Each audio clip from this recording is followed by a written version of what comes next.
Hello friends, இன்றைக்கி இந்த வீடியோவில் இந்தியாவின் முக்கிய வேளாண் புரட்சிகளை பற்றி பார்க்கலாம். மஞ்சள் புரட்சி, எண்ணெய் வித்துக்கள், குறிப்பாக கடுகு மற்றும் சூரியகாந்தி. நீல புரட்சி, மீன்கள் உற்பத்தி. பழுப்பு புரட்சி, தோல், கொக்கோ, மரபுசாரா உற்பத்தி. தங்க நூலிலை புரட்சி, சணல் உற்பத்தி. பொன் புரட்சி, கோல்டு ரெவல்யூஷன், பழங்கள், தேன் மற்றும் தோட்டக்கலை பயிர். சாம்பல் புரட்சி, உரங்களுக்காக கொண்டு வந்திருக்காங்க. இளஞ்சிவப்பு புரட்சி, வெங்காயம், மருந்து பொருட்கள், இறால் உற்பத்தி.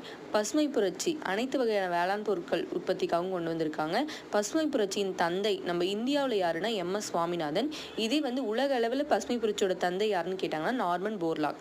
வெள்ளி புரட்சி, முட்டை மற்றும் கோழிகள். வெள்ளி இலை புரட்சி கேட்டால் பருத்தி. சிவப்பு புரட்சி, இறைச்சி உற்பத்தி, தக்காளி உற்பத்தி. வட்ட புரட்சி, உருளைக்கிழங்கு. வெண்மை புரட்சி பால் உற்பத்திக்காக கொண்டு வந்தாங்க.